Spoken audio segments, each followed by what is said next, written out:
Number 9.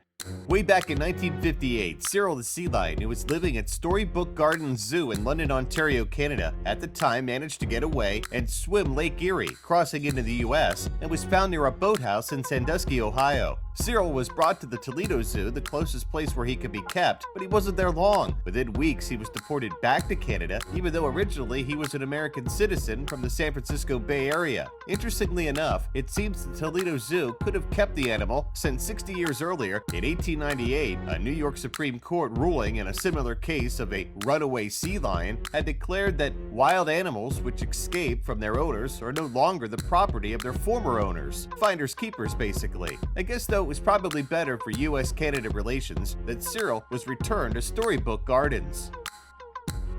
Number 8. A very sad and horrifying zoo escape happened in Tbilisi, Georgia in June 2015 when hundreds of animals escaped from the zoo during a massive flood. One man was mauled by a tiger. The poor guy was helping with flood relief efforts when a large white tiger attacked him. It seems it was a real Noah's Ark situation there, when around 300 species of wild animals, lions, bears, tigers, hyenas, crocodiles, jaguars, and penguins escaped into the streets, which had turned into rivers. Some of the creatures were returned to the zoo, but many had to be shot by authorities, and others sadly drowned in the muddy waters. Number 7. If you're going to care for rhesus monkeys, you better not be careless or absent-minded. An employee of Frank Buck's Jungle Camp Animal Park near Amityville on New York's Long Island certainly learned that the hard way. He used a plank to get across an exhibit moat, but forgot it there. The appropriately named Capone led 172 of his pals out of the park and into the woods. During their escapade, the army of monkeys chased away a bunch of railway workers and even stopped the locomotive in its tracks for 5 minutes. In a frantic plea to corral the macaques, the animal park offered money and season passes to anyone who was brave and quick enough to catch one and bring it back to the park. Number 6.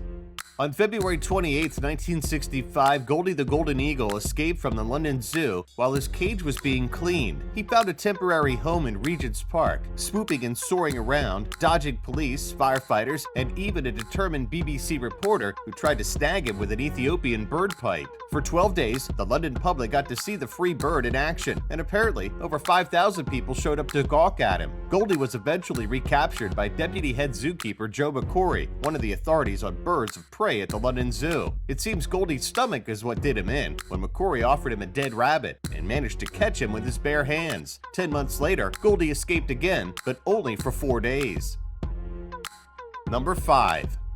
In the summer of 2013, Rusty the Red Panda became an instant internet sensation when he escaped from Washington, D.C.'s National Zoo. The zookeepers were caught up in a major panda hunt through the streets of the nation's capital, using Facebook and Twitter to alert the public and ask everybody to keep an eye out for the unusual passerby. It only took the zookeepers about an hour to capture Rusty, but they never quite figured out how he got out in the first place.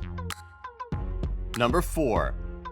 It might make you smile when you see animal control officers trying to capture an escaped zebra or monkey on television. But those animals aren't that scary. But when you live next to the Bronx Zoo and you learn that an Egyptian cobra has escaped, you don't really feel like laughing, do you? So you can imagine the kind of panic that set in when the zoo announced it was closing down its World of Reptiles exhibit with this message on social media. Staff observed an adolescent Egyptian cobra missing.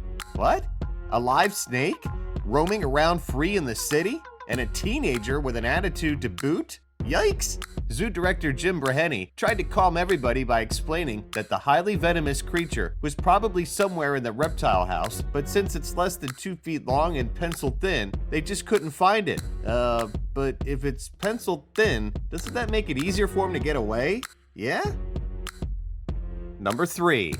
Imagine the shock the zookeepers at Tokyo Sea Life Park felt when they were emailed a picture of one of their Humboldt penguins swimming in a nearby river. After counting the flock, they realized they were one bird short of the 135 that usually make up the exhibit. The 1-year-old runaway penguin, or should I say swim-away, had somehow managed to scale a rock wall nearly twice its height and make its way around Tokyo Bay. Remember that penguins can't fly, people. It seems the picture was sent by the director of another nearby zoo. A major rescue mission was launched to capture the tuxedoed escapee. Zoo officials asked untrained locals to not try to catch the speedy swimmer and waited for the bird to come back to land for a rest before they nabbed him and brought him back. Number 2.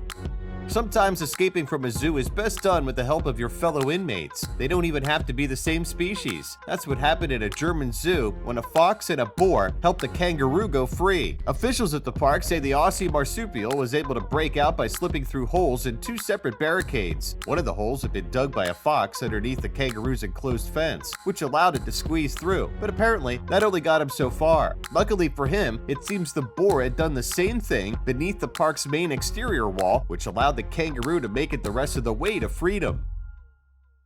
Number 1. We couldn't have a zoo escapes list without talking about Bornean orangutan Ken Allen, who escaped not once, not twice, but 3 times from the San Diego Zoo in the 1980s. This guy became world famous for his repeated breakouts because every time, the zookeepers thought they'd finally outsmarted him and would force him to stay put. But not only did Ken set himself free 3 times to take little strolls around the zoo during that summer in 1985, he even taught escapism classes to his fellow primates who got their diplomas in using tree branches as a crowbar to pop open the gates of their enclosures.